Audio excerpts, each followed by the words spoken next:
Assalamualaikum warahmatullahi wabarakatuh. Sahabat-sahabat tercinta yang dirahmati Allah, jumpa lagi dalam acara Kulluhum, kuliah 10 menit dari Undang Munawar Official Channel. Mudah-mudahan bermanfaat bagi kita semua.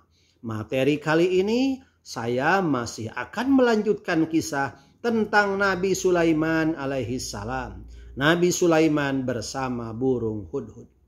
Nabi Sulaiman mengancam burung hudhud yang tidak hadir dalam gelar pasukan tanpa izin terlebih dahulu. Tetapi tidak lama kemudian burung hudhud pun datang. Dan kemudian ia melapor kepada Nabi Sulaiman bahwa ia telah melakukan sebuah perjalanan yang cukup jauh dari negeri Saba dan membawa berita penting yang Nabi Sulaiman sendiri belum mengetahui. Kemudian burung hudhud itu menuturkannya kepada Nabi Sulaiman sebagaimana dalam Al-Qur'an surah An-Naml mulai ayat 23 sampai ayat 26. A'udzubillahi minasyaitonirrajim. Inni wajadtum ra'atan tamlikuhum wa utiyat min kulli syai'in walaha arsun adzim. Yang artinya, sesungguhnya aku menjumpai seorang wanita yang memerintah mereka dan dia dianugerahi segala sesuatu serta mempunyai singgasana yang besar. Ayat ini menerangkan bahwa burung hudhud menyampaikan kepada Nabi Sulaiman alaihissalam pengetahuan-pengetahuan dan pengalaman-pengalaman yang diperolehnya selama dalam perjalanan. Ia telah menemukan suatu negeri yang besar dan kaya raya yang diperintah oleh seorang ratu yang cantik yang mempunyai singgasana yang besar lagi indah.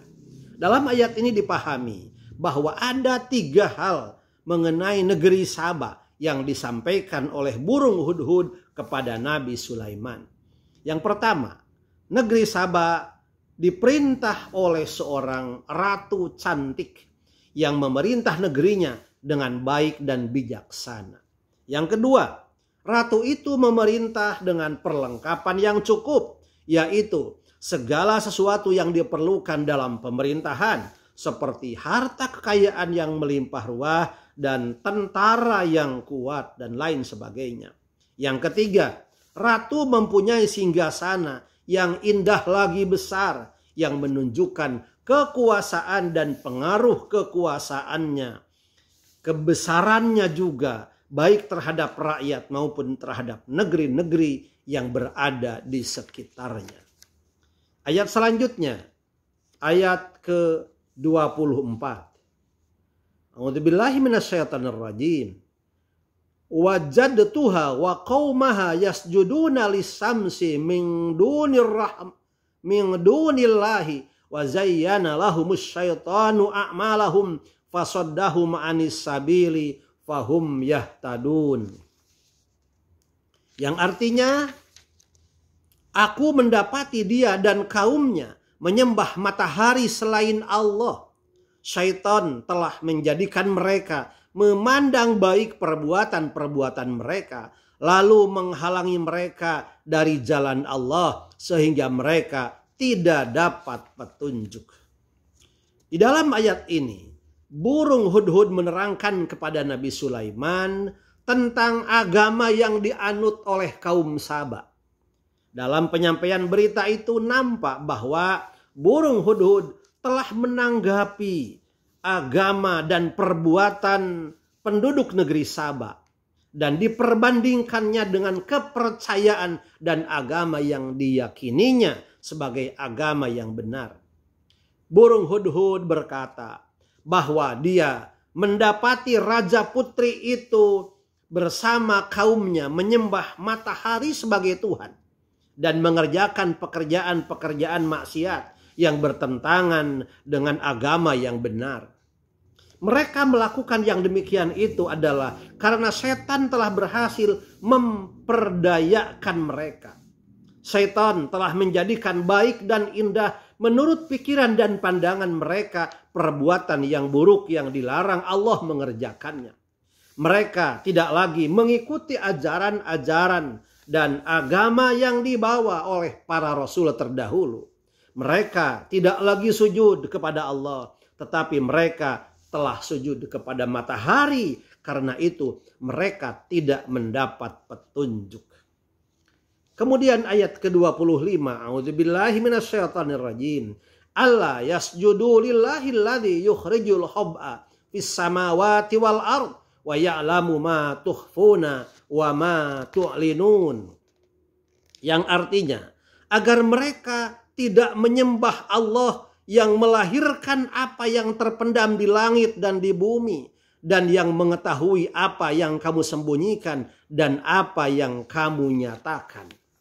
Di dalam ayat ini diceritakan bahwa setan telah dapat memalingkan mereka, sehingga hilanglah keyakinan dan kepercayaan akan kekuasaan dan keesaan Allah. Hilanglah dari pikiran mereka bahwa hanya Allah saja yang berhak disembah. Mereka tidak lagi mempercayai bahwa Allah mengetahui segala yang tersembunyi di langit dan di bumi, dan bahwa dialah Allah yang melahirkan dan menimbulkan segala sesuatu, seperti tumbuh-tumbuhan, barang-barang logam yang tersembunyi di dalam bumi dan di dalam laut. Kemudian ayat ke-26.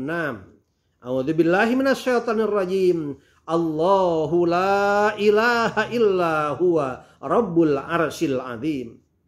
Burung hudhud selanjutnya mengatakan bahwa sebenarnya Allah lah yang berhak disembah. Dialah yang mempunyai aras yang besar, mempunyai kekuasaan yang mutlak. Tak ada sesuatu pun yang dapat mengatasinya. Nabi Sulaiman alaihi salam heran dan tercengang mendengar keterangan dan tanggapan burung hudhud itu. Kenapa burung itu sanggup dalam waktu yang singkat mengetahui keadaan negara Saba? Tata cara pemerintahannya dia tahu. Kekayaan dan pengaruhnya dia tahu. Dan mengetahui pula agama yang mereka anut. Burung hudhud juga tahu dan meyakini kekuasaan dan keesaan Allah. Mengakui bahwa Tuhan yang berhak disembah hanyalah Allah semata. Tidak ada yang lain. Menyembah matahari adalah kepercayaan yang batil. Dan mengakui pula macam perbuatan yang baik menurut agama dan perbuatan yang tidak baik. Dari ayat ini dipahami bahwa berdasar pengetahuan dan pengalamannya di negeri Saba itu, seakan-akan burung hudhud itu menganjurkan kepada Nabi Sulaiman alaihi salam agar beliau segera menyeru kepada Ratu Balkis dan rakyatnya agar mereka beriman kepada Allah dan mengikuti seruan Nabi Sulaiman. Bagaimana tanggapan Nabi Sulaiman mendengar apa yang diceritakan dengan gamblang, dengan lancar dituturkan oleh burung hudhud di hadapan Nabi Sulaiman? Ayat selanjutnya, ayat 27. Qala sanangduru asodakta am kunta minal kadhibin. Yang artinya, berkata Sulaiman, akan kami lihat apa kamu benar ataukah kamu termasuk orang-orang yang berdusta. Pada ayat 27 ini, mendengar keterangan burung hudhud yang jelas dan meyakinkan itu, maka Nabi Sulaiman alaihi salam menangguhkan hukumannya, menangguhkan ancamannya yang telah dinyatakan itu, dan mengatakan kepada burung hudhud, "Hei burung hudhud, kami telah mendengarkan semua keterangan-keteranganmu dan memperhatikannya. Dalam pada itu kami tetap akan menguji kamu. Apakah keterangan yang kamu berikan itu benar atau dusta?" Demikian Nabi Sulaiman mendengarkan apa yang dituturkan oleh burung hudhud. Tapi setelah burung hudhud menuturkannya, tidak begitu saja percaya. Nabi Sulaiman mengatakan, akan kami uji engkau, apakah yang kamu ceritakan itu benar atau dusta. Bagaimana cara mengujinya? Mari kita dengarkan, kita ikuti kisah selanjutnya pada episode yang akan datang. Tapi Masya Allah, Subhanallah, demikianlah Nabi Sulaiman memiliki pasukan, salah satunya burung hudhud yang telah melanggar aturan karena ia telah pergi tanpa pamit, tidak mengikuti gelar pasukan. Tapi kemudian setelah diancam, ia datang dengan menyampaikan alasan yang kuat, yang meyakinkan, yang dapat dibenarkan. Dan alasan itu diterima oleh Nabi Sulaiman. Hubungan antara seorang raja dengan rakyatnya, dan rakyatnya termasuk diantaranya adalah hewan. Demikian indahnya, demikian hebatnya. Mudah-mudahan bermanfaat untuk kita ambil hikmahnya dari riwayat ini. Terima kasih. Wabillahi taufiq wal hidayah. Wallahul muwafiq ila aqwamit thoriq. Wassalamualaikum warahmatullahi wabarakatuh.